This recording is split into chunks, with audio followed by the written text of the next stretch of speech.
Sebentar. Di MSK sudah dapat. Kira-kira di MSK kalian dapat apa saja materinya?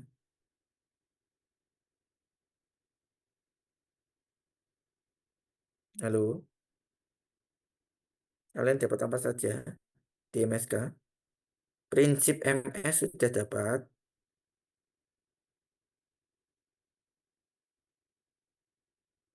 Kok menang kabeh iki antara lali apa gak pasti terangno turu apa Udah piye? lupa, Pak.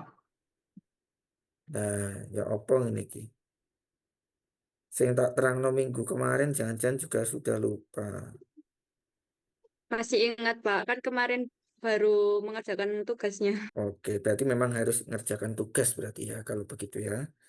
Oke, nanti kita coba carikan tugas supaya saudara bisa rajin dan apa mengingat materi yang disampaikan. Ya, Oke, Pak. terima Terima kasih. kasih. Oke, iki ganti meneh background nih. Ganti apa iki? Tuh, oke lah. Oke, ya udah kalau begitu saya harus mengulang. Fitria, halo Fitria. Iya, Bapak. Ya, ini kamu pakai dua device kah? Satu ya. Dua device. Oke, ya udah. Oke, kita mulai spektroskopi massa. Semoga saya juga masih ingat. Wong saudara yang baru dapat MSK kemarin lupa apalagi saya. Saya dapat materi ini waktu saya kelas masih S1. Kira-kira tahun 2012 kemarin. Jadi ya selisihnya agak dekat ya, mungkin baru kemarin. Oke, kita bicara spektroskopi massa gitu ya. Namanya spektrometer massa itu digunakan untuk mengukur berat molekul atau biasanya MR, massa molekul relatif. MR dari suatu senyawa.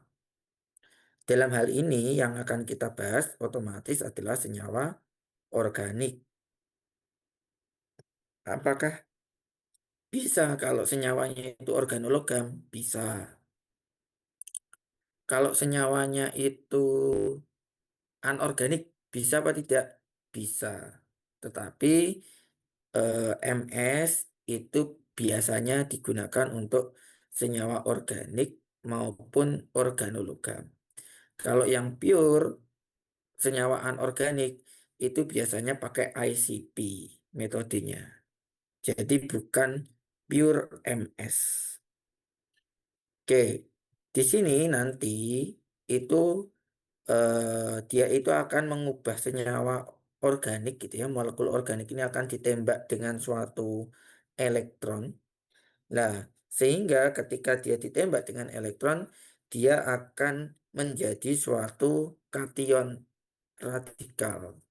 Kation atau radikal. Nah, kation atau radikal inilah yang nantinya akan kita akan bentuknya berupa fragmentasi. Berupa fragmentasi yang nantinya kita akan mengetahui berapa nilai M per Z-nya atau massa per muatannya. Nah, biasanya kalau kita pakai metode SIMS nanti di belakang ada, itu biasanya nilainya adalah N plus 1, M plus 1. Artinya adalah misalkan senyawanya itu punya berat molekul 100, maka apa di MS-nya nilai M per Z-nya adalah 101. Oke, jika saudara perhatikan sebenarnya ini terlalu kecil ya sebentar. Rodok tak gede maksud. Muga bisa.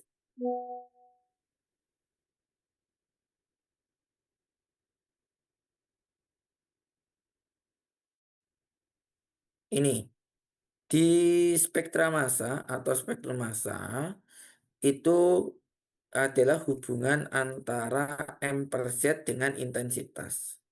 Semakin tinggi intensitas, maka itu biasanya disebut sebagai base peak atau peak utamanya. Dan biasanya itu adalah nilai M per Z. Contoh di bawah itu ada intensitas yang 100 itu adalah di M per Z-nya adalah 57. Gitu ya. 57. Lah 57 itu adalah sebagai base peak-nya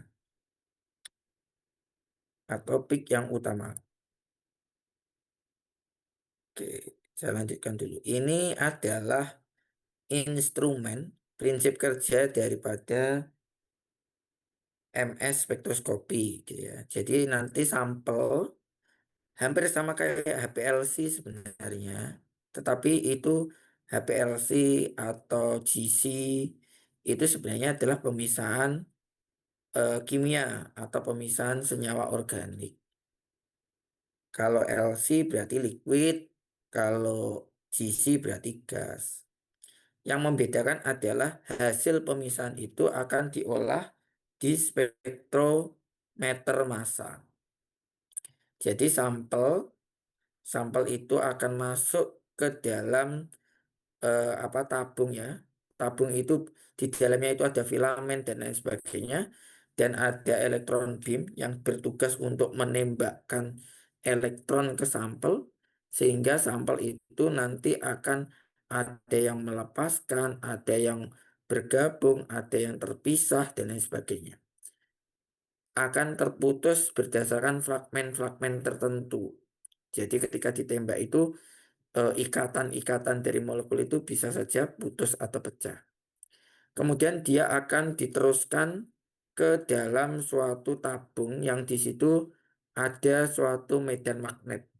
Nah, medan magnet inilah nantinya yang akan memisahkan muatan-muatan dari partikel itu atau M per Z-nya.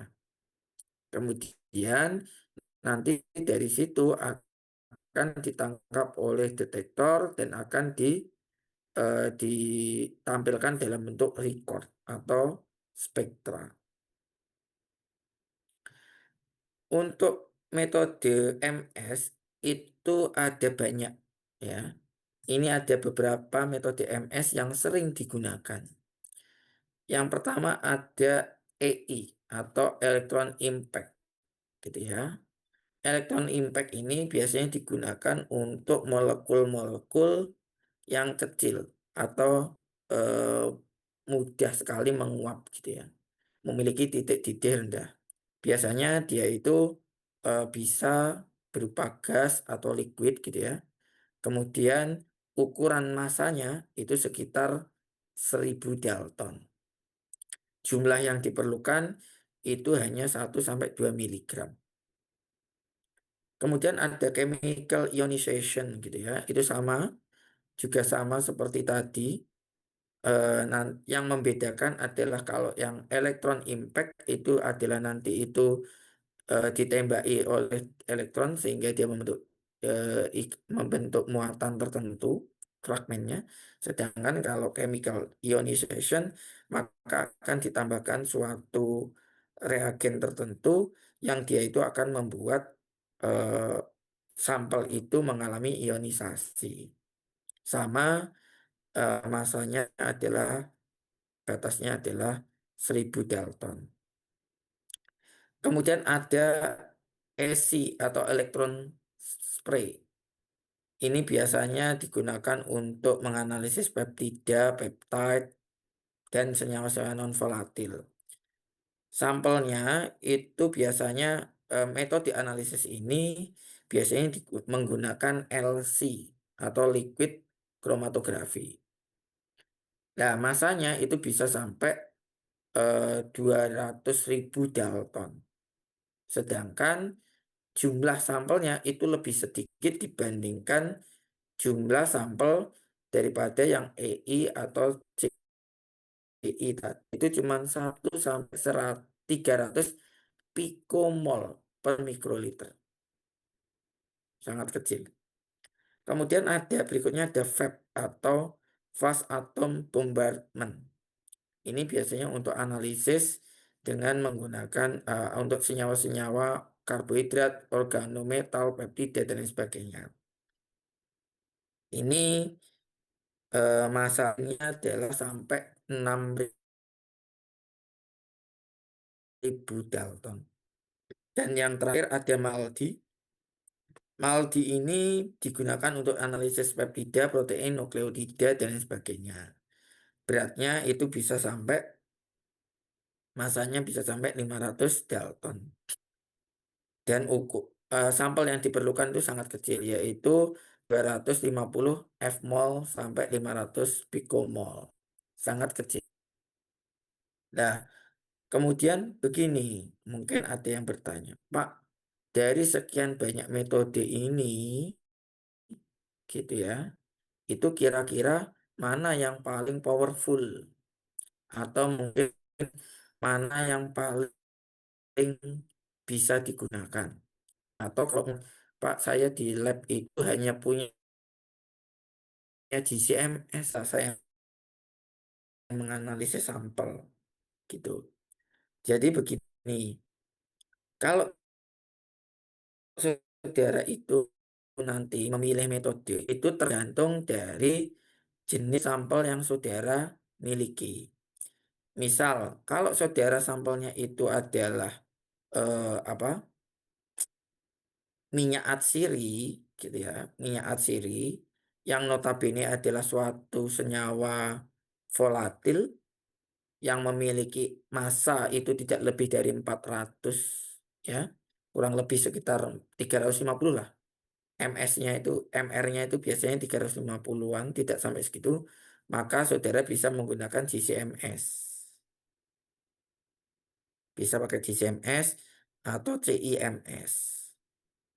Tetapi jika misalkan saudara punya senyawa yang MR-nya itu sampai 500, MR-nya sampai 500, maka jangan menggunakan metode GC, tapi pakailah metode LC, liquid chromatography.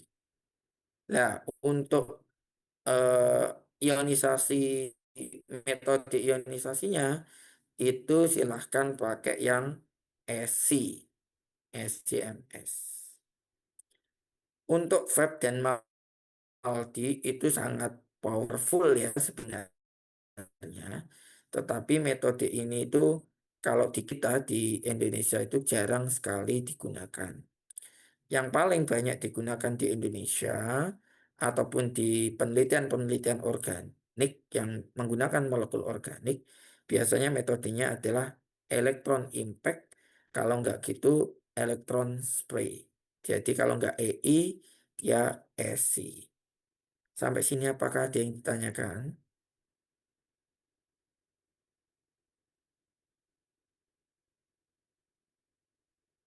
Tidak ada. Oke, saya lanjutkan kalau memang tidak ada. Ini bagaimana kita bisa memilih metode yang paling pas? Silahkan, ini ada contoh flowchart yang ada untuk menganalisis kira-kira sampel saudara itu nanti apakah cocok menggunakan Maldi, ESI, VEP, atau lain sebagainya. Misal ada sampel yang berat molekulnya itu kurang dari 800. Nah, pertanyaannya adalah apakah dia ionik atau polar? Kalau dia ionik atau polar, maka silahkan menggunakan ESI atau VEP. Tapi kalau dia tidak ionik atau tidak polar, otomatis dia itu termasuk yang volatil atau minyak atsiri. Maka jangan pakai ESI atau VEP. Tapi silahkan menggunakan, di sini ada CI atau FI. Gitu. Kemudian ini adalah begitu seterusnya. Kalau mau berat molekulnya itu lebih dari 100.000, maka yang bisa menganalisis hanya Maldi. Oke, silakan ini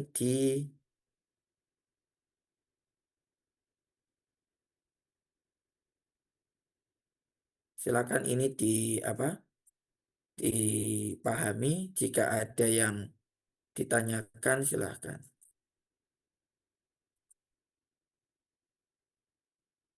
Ada yang tanyakan?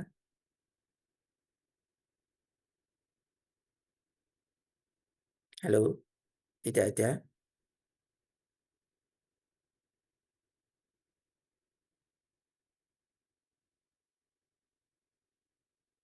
Aman ini? Tidak ada yang tanyakan? Ya, anggap aman lah. Oke, sekarang kita beranjak ke spektrometer GC ionization atau gas kromatografi. Namanya gas kromatografi, maka fase geraknya adalah berupa gas. Misalkan metode yang digunakan adalah electron ionization, gitu ya. Maka dia itu ada suatu sumber yang dia itu akan menembakkan elektron. Elektron itu akan ditembakkan ke molekul sampel. Sehingga molekul sampel itu akan mengalami ionisasi. Otomatis ketika suatu sampel ketika suatu sampel itu ditembak dengan elektron, maka sampel itu akan berubah menjadi bermuatan positif atau juga berupa radikal. Contoh di sini ada M plus elektron, dia akan menjadi M radikal atau M plus 2 elektron. Nah, fragmentasinya nanti adalah M plus itu nanti bisa menjadi fragmennya adalah X radikal dan Y plus. Sampai sini ada yang tanyakan.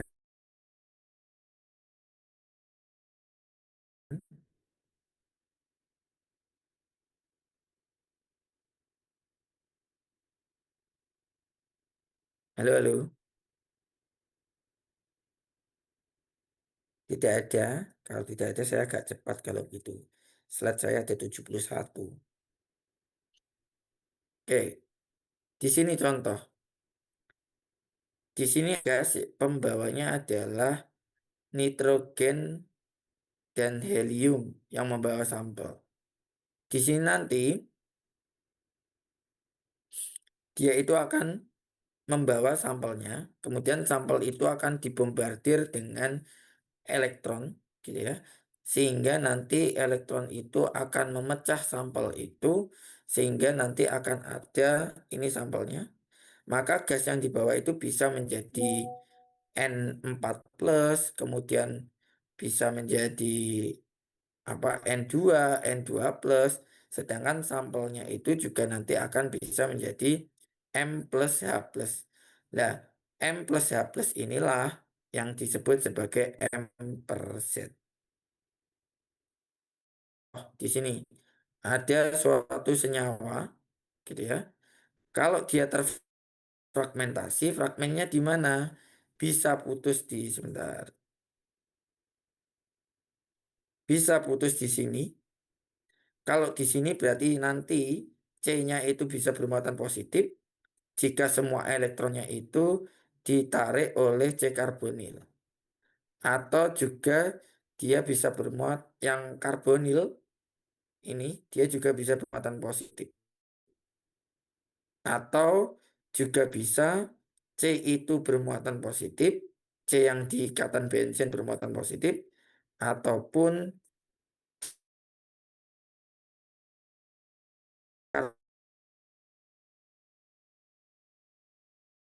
bermuatan radikal. Bukan bermuatan tapi menjadi. Kalau diperhatikan, Z-nya yang bermuatan positif itu M per Z-nya adalah 77. Sedangkan C karbonil itu yang bermuatan positif itu muatannya M per Z-nya adalah 43. Sedangkan Sama, yang radikal juga 43. Jadi nanti ketika di spektrum MS, nanti ada dua peak, yaitu yang dua peak fragmentasi ya, yaitu akan 43 dan muncul di daerah 70.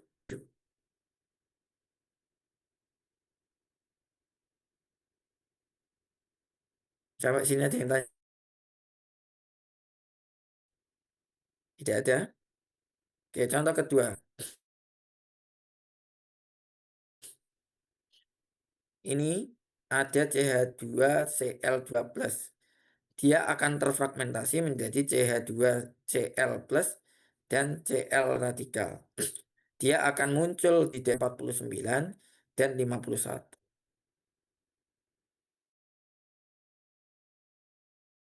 Tetapi nanti itu juga mungkin akan membentuk CH2Cl radikal ditambah Cl+. Nah, nanti akan muncul di daerah 35 dan 37. Tetapi ini tidak teramati. Kenapa? Karena Cl itu bersifat elektronegatif sehingga sangat sulit jika Cl itu bermuatan positif alias tidak stabil. Sehingga fragmentasi yang memungkinkan adalah yang di atas. Ini yang akan teramati. Sedangkan fragmentasi yang di bawah itu akan sulit diamati karena Cl itu bermuatan lebih cenderung elektronegatif dibandingkan elektropositif sehingga dia akan sulit membentuk ion positif.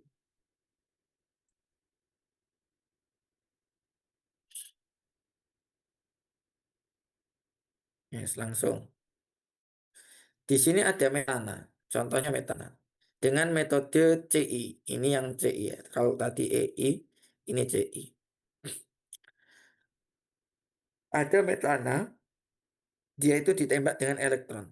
Dia bisa menjadi CH4 plus radikal ditambah 2 elektron.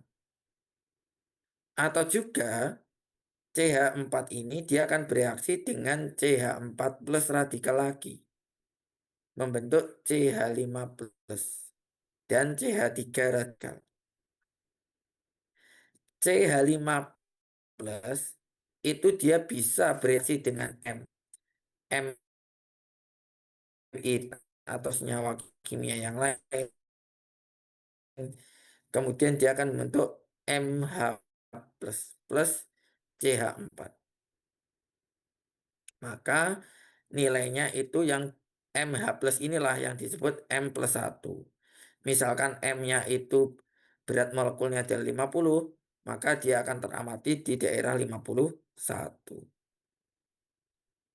Ini mekanisme daripada CI, misalkan ada suatu gas metana ya, untuk menganalisis suatu sampel analit. Kalau tidak ada yang ditanyakan, saya lanjutkan. Berikutnya ada ESI. ESI ini sangat umum digunakan untuk analisis MS dengan metode menggunakan HPLC atau LCMS. Nanti teknik ionisasinya itu bisa menjadi M plus H plus atau M min H min. Artinya M plus H plus berarti dari 50 nanti akan keluar 51. Sedangkan kalau M min H min itu nanti akan keluar dari MR apa? MR-nya 50 menjadi 49. Untuk ESI itu metodenya bukan fragmentasi, tetapi penggabungan. Ya, tolong dipahami kalau EI dan CI tadi itu fragmentasi, kalau ESI itu bukan fragmentasi, tetapi penggabungan. Oke, biasanya rumusnya adalah M plus N, pangkat N plus. Nah, N-nya itu adalah muatan ion. Jadi untuk metode ESI itu kita akan menembakkan analit gitu ya. Kita akan menembakkan suatu gas bisa bukan gas, suatu ion bisa NaC, LKC, L dan lain sebagainya. Nah, itu nanti akan terikat dengan M. Misalkan M-nya itu 50 ditambah dengan Na itu 23, maka akan muncul berapa? 73. Akan muncul peak di daerah 70. Jadi ada spray nozzle gitu ya. Dia itu akan menembakkan suatu analit, molekul analit gitu. Kemudian nanti dia akan dibawa oleh solvent dan nanti akan ditambahkan dengan muatan. Muatannya dari mana? Dari ion.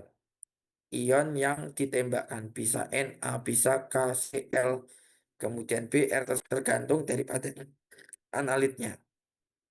Kemudian ion yang terbentuk itu akan dipisahkan, kemudian akan masuk ke dalam detektor untuk dianalisis.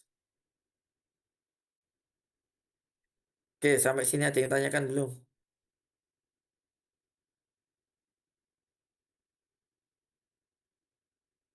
Apakah ada yang ditanyakan?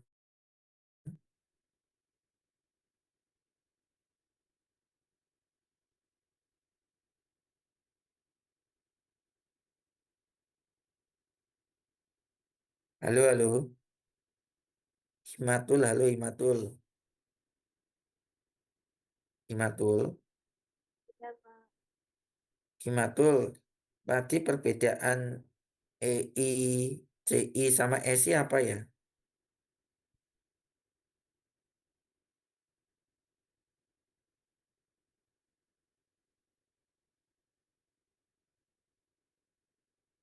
Halo, Himatul. Kalau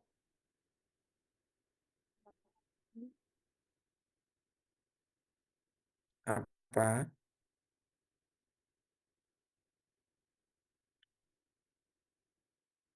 kalau Kalau apa?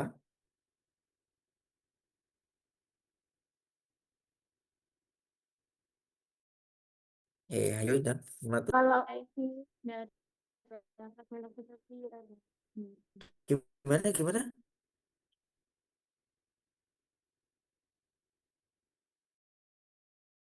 Kalau IT itu nggak ada fragmentasi tapi ada gabungan. Pak.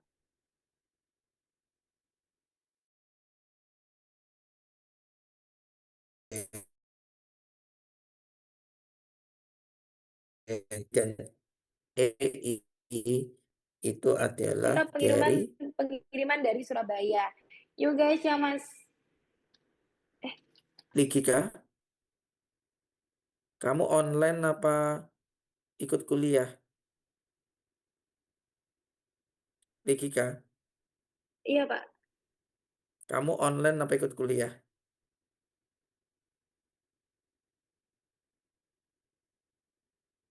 Ikut kuliah Pak. Silahkan keluar jika memang tidak memperhatikan kuliah saya.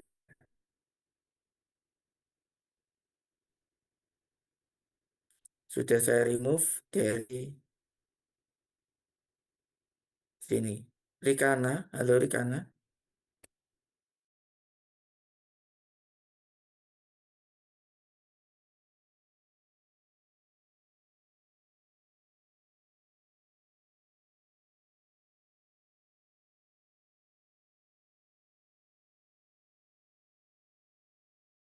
Saya udah malam-malam ngajar kok ditinggal dolan online.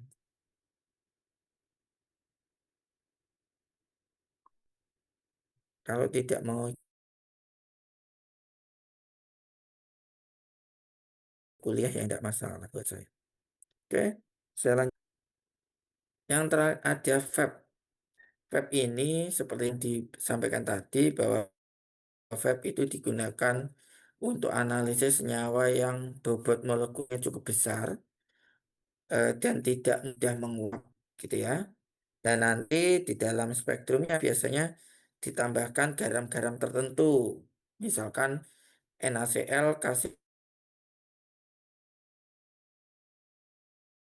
Cl akan ditemukan puncak dari penggabungan antara molekul tersebut dengan ion-ion yang ditembakkan. Ini secara umum prinsip dasar dari fab. Jadi nanti akan ada sampel itu akan ditembakkan dengan suatu atom ya, suatu atom tertentu dari ion-ion dan sebagainya.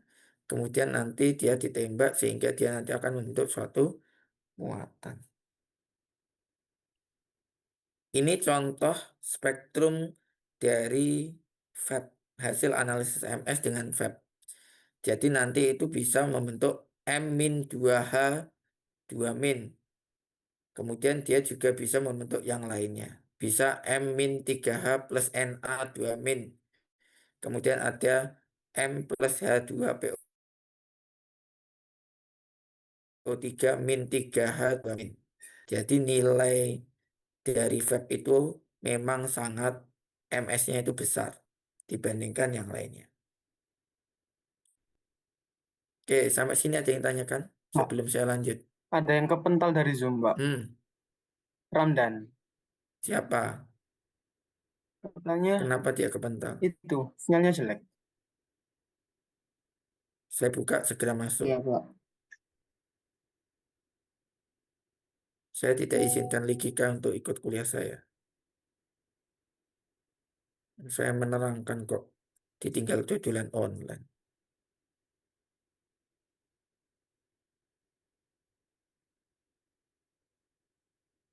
Sudah masuk kah, Mau Ramdan? tanya, Ya, kan tadi kalau pakai FA, pakai FAP itu kan ditambahkan garamnya. Berarti itu waktu di puncaknya hasilnya juga tetap ada peak dari garamnya atau sebentar. gimana? Maksudnya gimana maksudnya? Kan waktu di lab MS itu kan sampel terus dikasih garam untuk percepat ionisasinya kan. Mm-mm. Ya. Nah, itu waktu di puncak hasil di sininya, itu apakah garamnya juga kedetek di sini atau hanya sampel? Ketika saudara menganalisis dengan menggunakan metode kromatografi, maka saudara pasti menggunakan eluen. Pasti menggunakan eluen yang digunakan untuk memisahkan senyawa tersebut. Nah, senyawa tersebut nantinya itu akan akan berinteraksi dengan kation atau anion yang ditambahkan. Misalkan kation yang ditambahkan itu adalah NaCl, maka kemungkinan fragmen yang terbentuk atau penggabungan yang terbentuk adalah M plus Na atau min Na atau plus Cl atau min Cl dan lain sebagainya. Jadi ion yang terbentuk atau fragmen yang terbentuk itu adalah hasil penggabungan dari molekul senyawa dengan molekul eh, garam yang ditambahkan. Bisa dipahami? Oke, Pak, terima kasih. Ya, jadi nggak mungkin. Misalkan saudara tidak menambahkan KCl, tetapi peaknya tiba-tiba nilainya adalah M min K. Itu nggak mungkin. Kenapa? Karena ionnya tidak ini bukan ditambahkan ion kalium. Ada lagi yang ditanyakan? Apakah ada yang ditanyakan? Pak, izin bertanya. Mm-mm. Kalau untuk yang plus minusnya itu dari mananya ya, Pak? Masih kurang. Maksudnya, Tadi kan Bapak bilang bisa aja M minus Na atau plus Na gitu. Itu dari ditentukan dari apanya gitu, Pak? maksudnya ini cara mengetahui bahwa itu adalah ini untuk vape ya. Ini untuk vape ya. Pertanyaannya untuk vape. Oke. Oke, untuk pertanyaan untuk vape. Kita tidak bisa memprediksi ion muatannya itu nanti apa. Tergantung dari garam yang akan kita tambahkan. Misal, kita menambahkan NaCl, maka nanti muatan senyawa kita itu bisa menjadi M plus Na, atau M plus Na plus Na, atau M plus Na min Cl, atau itu apa? Itu kita yang menganalisis. Kita yang menganalisis. Karena apa? Kita tahu berat daripada garam yang kita tembak.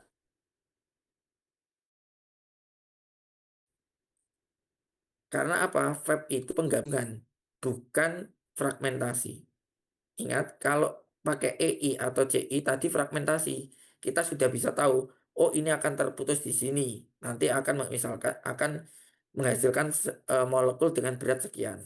Ini akan terputus di sini, akan membentuk radikal atau membentuk ion positif. Kita bisa memprediksi nilai M per Z-nya. Tetapi untuk Fab itu tidak bisa. Fab itu kita yang mengatur garam yang kita tembakkan. Dari garam yang kita tembakkan itu nanti akan muncul pik-pik yang harus kita analisis. Contoh, sebentar saya nyari presensi. Pak, ada yang kebental lagi, Pak. Maaf. Siapa? Caca, Anastasia. Ya, sebentar.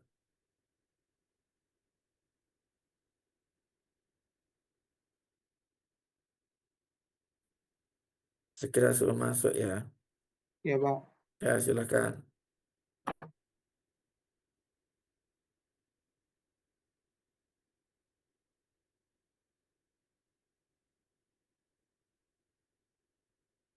Sudah? Ya, Pak. Oke. Misalkan begini. Halo, tadi yang tanya siapa? Saya kok lupa namanya. Saya, Pak. Ya, Safira. Misalkan saya punya senyawa dengan berat molekul 1350, ya, 1350. Kemudian saya mempercepat ionisasi itu dengan menambahkan NaCl. Kira-kira dia akan bentuk apa?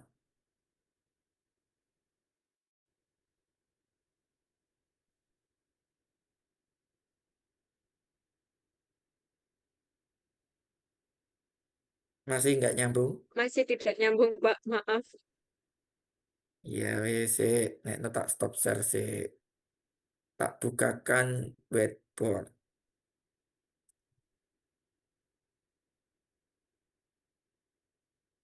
Saya tak upload dulu.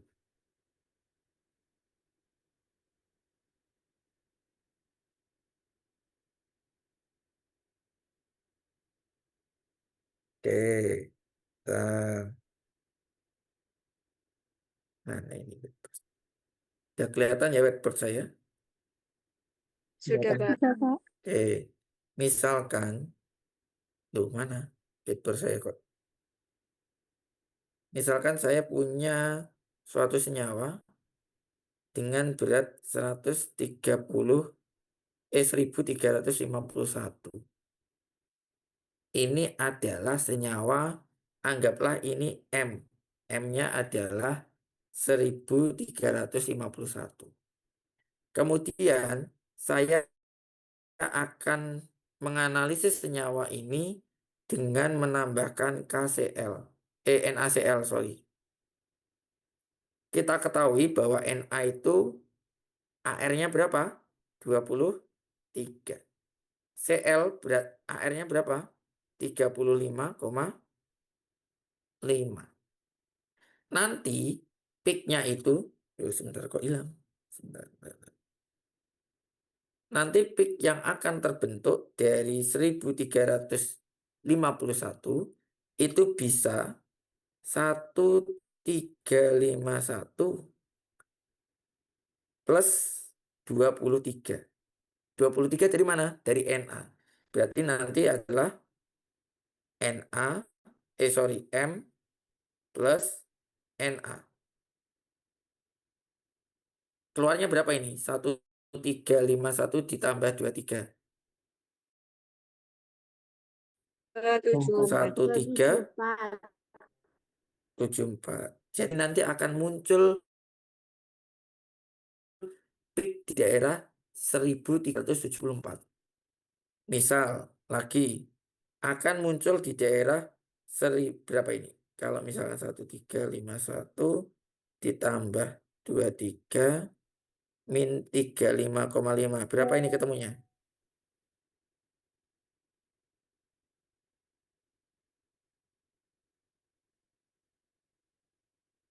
Berapa ketemunya?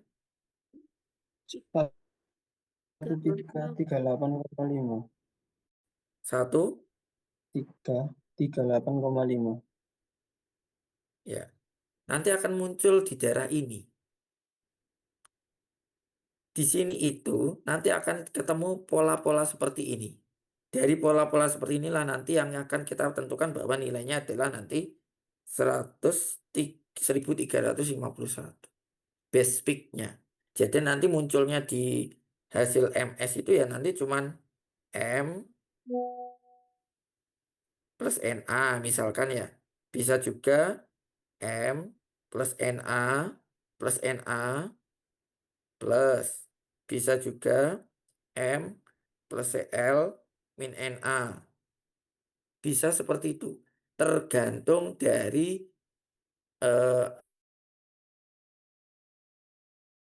garam yang kita tembakkan. Kita sampel. Makanya ini pakai berat molekulnya yang besar. Bisa dipahami? Untuk yang fab ya. Bagaimana Safira? Ya Allah, Pak. Sudah paham. Ya wis. Semoga paham. Soalnya kalau fragmen, kalau sebentar, misalkan supaya kelihatan bedanya.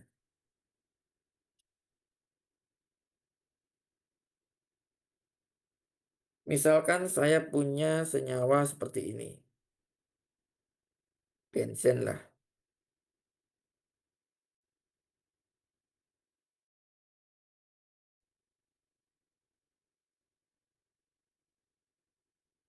Kira-kira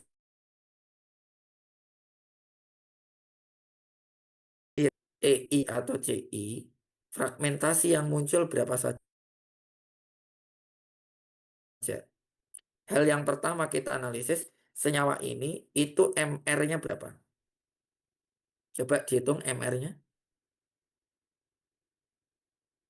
C-nya ada berapa? 1, 2, 3, 6, 7, 8. C8 hanya 1, 2, 3, 4, 5. 5 tambah 3, 8. O3. Ketemunya berapa MR-nya?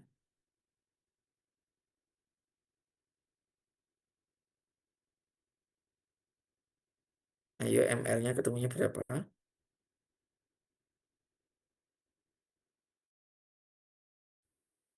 152. Oke, 152. Nanti senyawa ini akan mengalami fragmentasi. Sekarang gini, kalau fragmentasinya di sini, biar warnanya beda sebentar. Warnanya kok podo. Kalau dia terfragmentasi di sini, nanti akan keluar berapa? Daerah fragmentasinya? Berapa sama berapa? 152 dikurangi 17. Berapa?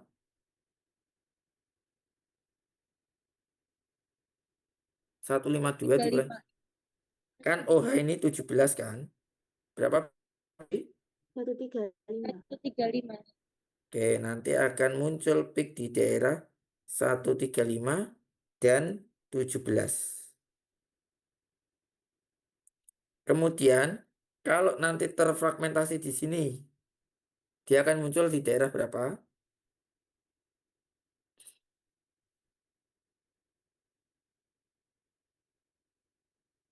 Dikurangi metil. Metil itu 12, 15. Dikurangi 15. Berapa? 152 kurangi 15. 137. 137. Dia akan muncul lagi di sini 137. Sekarang kalau dia terfragmentasi di sini, berapa?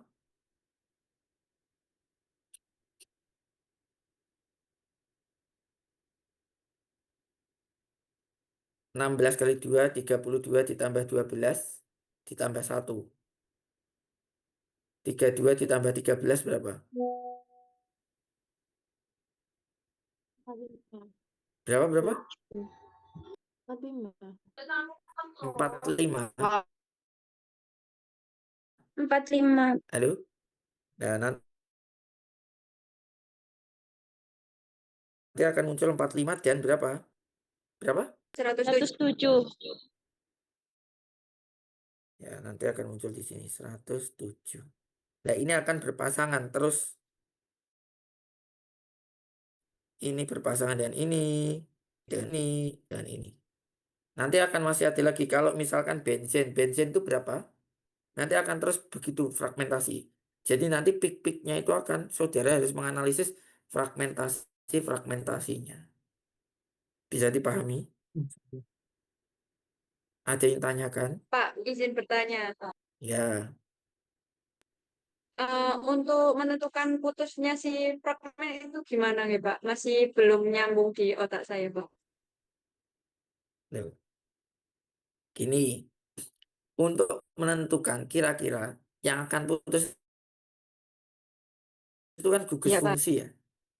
Mungkin nggak kalau misalkan bukan gugus fungsi putus. Contoh, misalkan saya putus di sini. Mungkin nggak? Nggak mungkin. Kenapa? Karena energi ikatnya lebih kuat kan? Nggak mungkin. Bisa dipahami. Kayak tadi, ada Cl. Cl itu misalkan CH3Cl. Nanti dia itu akan terfragmentasinya menjadi CH3 radikal plus Cl plus atau CH3 radikal, CH3 plus plus Cl radikal. Mana yang mungkin terbentuk? Mana yang mungkin terbentuk fragmentasinya? CH3 plus Yang bawah Yang radikal. bawah. 13 plus Kenapa? Cl itu. Karena Soalnya Cl elektronegatif itu pastinya. elektronegatif, sehingga dia cenderung membentuk radikal.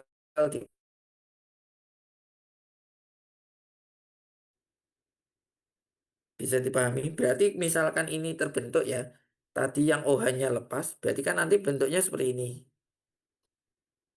Ini C ya. Nah, kelihatan kan?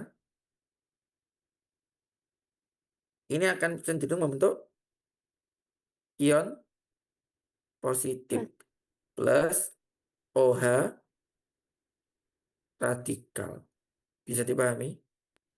Bisa, Pak. Oke. Sampai sini ada yang tanyakan? Tidak ada? Wes lo ya, tak stop iki.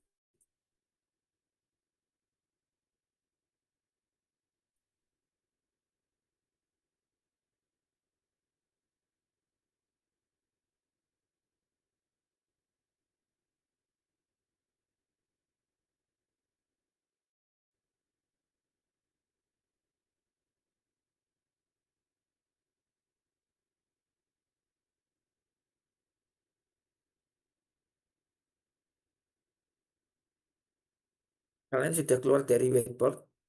Pak, mau tanya. Hmm.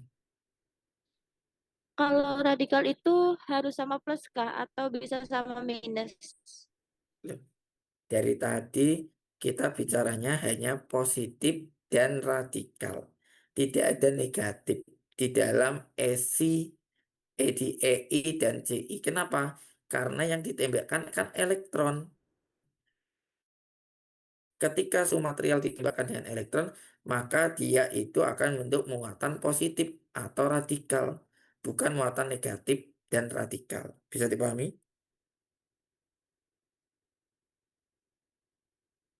Aprilia, bisa dipahami? Iya bisa, Pak. Makasih, Pak. Oke. Ada lagi yang ditanyakan?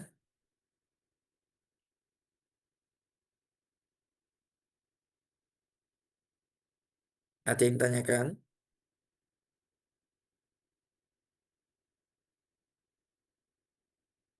Tidak ada, saya lanjut ya. Oke.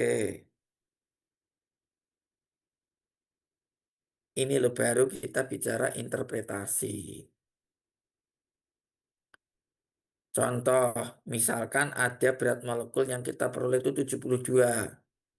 72 itu bisa C5H12 atau C4H8O untuk memastikan. Nah, tetapi berat molekul eksaknya atau hitungan secara realnya itu beda. Kalau C5H12 itu 72,09, kalau C4H8O itu 72,05. Nah, maka nanti di apa namanya HRMS atau HRMS itu nanti adalah nanti ketika kalian menganalisis pakai MS itu bisa sampai 4 digit angka.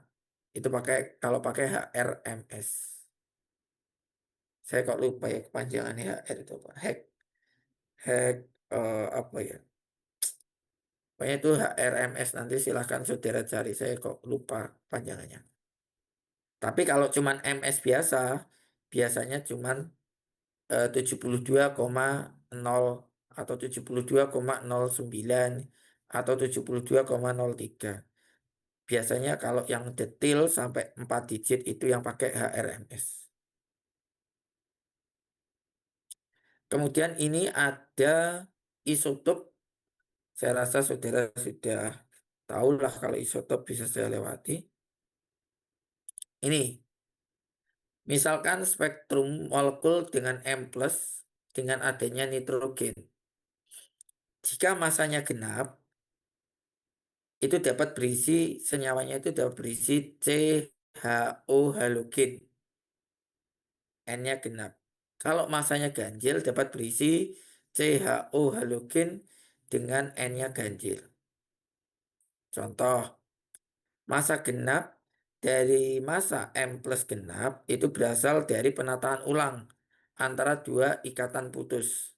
Sedangkan kalau masa ganjil itu dari masa M+ genap berasal dari pemutusan satu ikatan. Masa genap dari masa M+ ganjil berasal dari pemutusan satu ikatan. Ini contoh ini.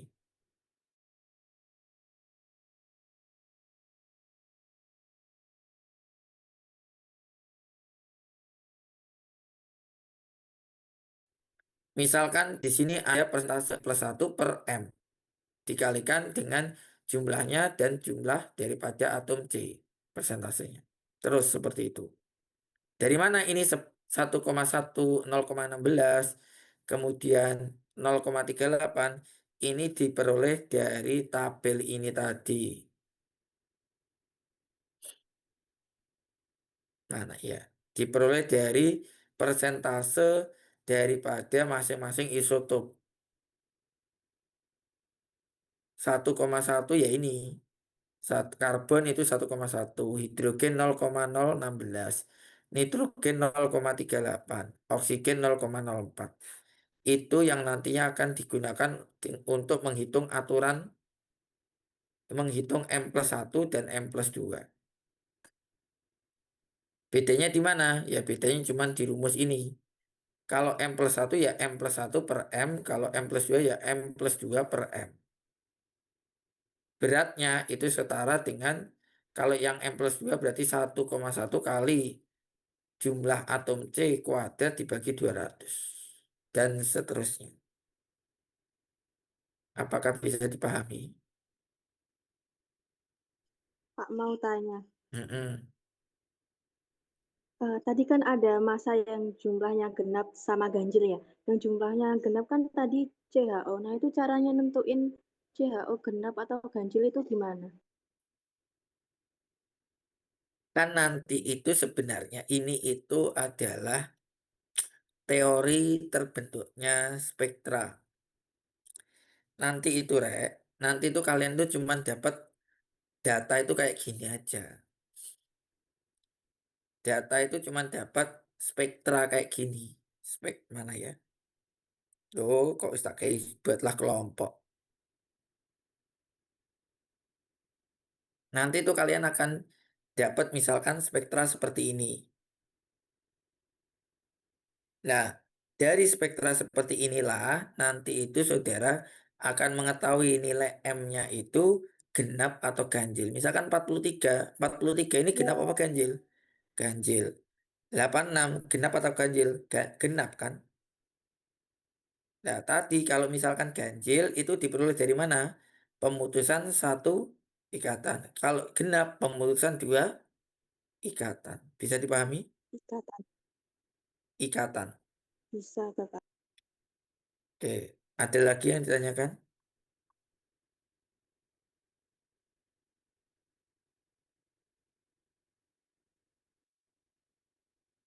Wes, jangan lagi wes. Sila. Oh, iki kok isi April. Kita tahun lalu, rek. Tanggal berapa minggu depan? Oke, wes. Minggu depan hari apa, Pak? Wes, kok hari ini, rek. Minggu depan hari apa enak? Saya tahu minggu depan itu tanggal berapa ya, rek? Minggu ngarepi. Nggak ada 10 sampai tanggalnya. Tanggal 14. 14 kalau hari Loh, Kamis. saya itu ada tamu dari Kasus. Oh, tanggal 24. Hmm,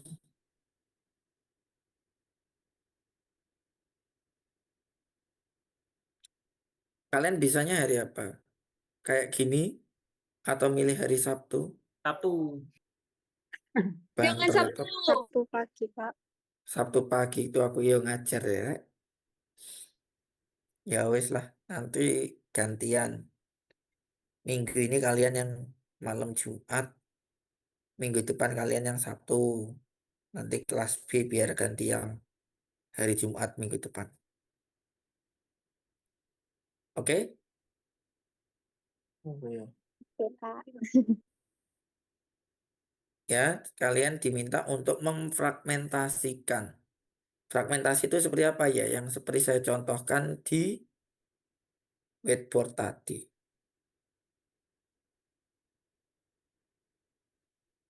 Ini loh aturan ganjil genap itu seperti ini, Rek. Ya. Jadi aturan fragmentasi itu berdasarkan ganjil genap. Misal ganjil, ganjil itu misalkan ada AB radikal positif, nanti dia itu bisa menjadi A plus B radikal atau A radikal plus B plus atau A radikal plus ditambah B atau A ditambah B radikal plus. Itu ganjil jika nilainya ganjil. Jika genap itu cuman A plus B sama A plus B plus. Tidak ada radikal di sini. Bisa dipahami?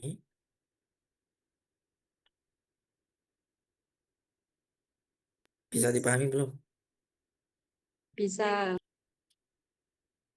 Ini perlu dilanjutkan atau gimana? Tapi ini kalian perlu ilmunya deh. Sampai sini dulu.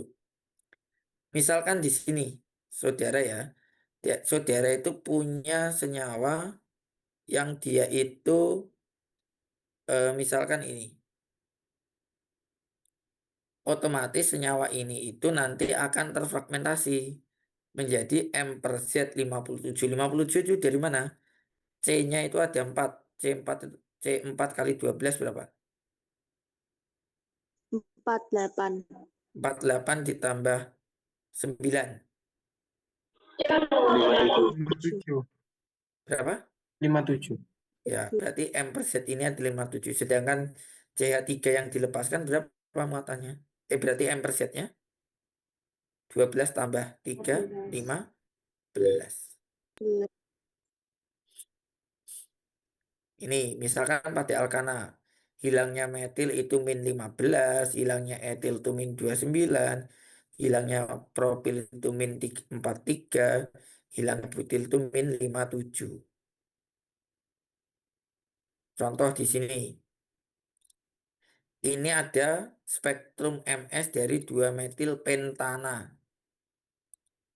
2 metil pentana ini M apa M per Z-nya berapa coba? C-nya ada berapa? 1, 2, 3, 4, 5, 6. 6 kali 12 berapa? 72. 72 ditambah 9, 10, 11, 12, 13, 14. Tambah 14 berapa? Mendapat 6. Nah, nilai 86 ini adalah MR daripada senyawa ini. Itu pasti keluar yang paling belakang. Ya, kalau M per Z-nya pakai EI atau ESI, maka nilai M per Z yang digunakan untuk MS daripada senyawa ini adalah yang paling akhir. Jadi yang paling belakang ini adalah nilai dari MR senyawanya, 86. Sekarang coba kalau ini putus di sini. Berarti min 86 min 15. 71. Berapa? 71 ini. Kemudian kalau putusnya di sini 29, ketemunya 42. berapa? 57. 57. Sekarang kalau dia di sini ketemunya 43. bisa dipahami. Yes.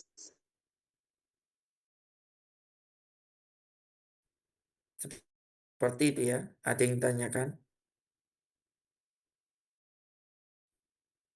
Ayo rek, nenek sing titik kok nih. Enak gak? Pak mau tanya Pak. Eh, Mm-mm. Ganti Pertamina rek. itu Pak, yang ini kan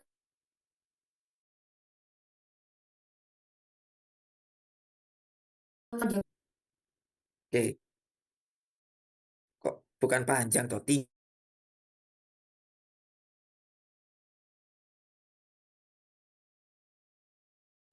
rendahnya itu adalah berdasarkan stabilitas fragmental. Jadi semakin stabil suatu fragmen, maka dia akan menunjukkan intensitas paling tinggi.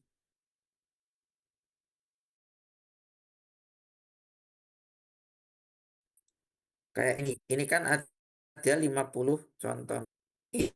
Ini ada 57 keluar ya, 57 keluar. Maka nanti dia itu pasti juga akan keluar di daerah 29. 71 dia pasti keluar di daerah 15 di 15. Ini mungkin ya, 15 ini. Ya, bisa dipahami? bisa Pak. Halo? Bisa Pak, terima kasih Pak. Oke, ada lagi yang ditanyakan? Pak, Ya, itu sama-sama. kan Heeh. eh kalau di HNMR tuh kayak multisiplitas gitu loh, Pak. Ini kan banyak gitu kan. Tiap dari ini itu ada yang 3, ada yang 4. Nah, itu Tuh. dihitung yang paling tinggi. Dia Bukan, dianalisis yang paling tinggi aja bukan atau beda. Ini saya kan udah bilang, lupakan HNMR, lupakan CNMR. Satu peak di MS itu mewakili satu fragmentasi. Jadi ini bukan berarti ini apa singlet, doublet, duplet, triplet. Enggak, ini satu-satu semua ini. Mewakili satu-satu fragmentasi. Bisa dipahami? Oke, ada lagi?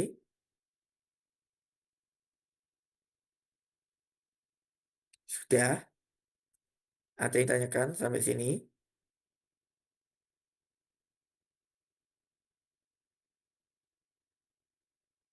Tidak ada yang tanyakan? Cukup?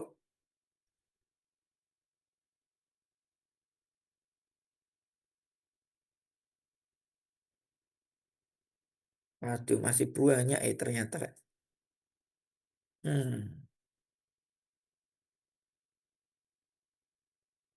Ya itulah, kita lanjut minggu depan. Semoga nutut aturan fragmentasi itu ada banyak sekali aturan fragmentasi. Oke, ada yang tanyakan sampai sini? Tidak ada. Jika tidak ada, mungkin hari ini saya cukupkan sampai sini ya. Silahkan nanti saudara membuat kelompok gitu ya. Kelompoknya nanti kita coba minggu depan atau eh, berupa PPT aja ya. PPT nanti dicoba disampaikan ini fragmentasinya begini, ini begini. Gitu. Jika tidak ada yang ditanyakan, saya ucapkan terima kasih. Mohon maaf jika ada kekurangan atau kelebihannya. Saya akhiri. Bermanfaat. Selamat malam, selamat istirahat. Assalamualaikum warahmatullahi wabarakatuh.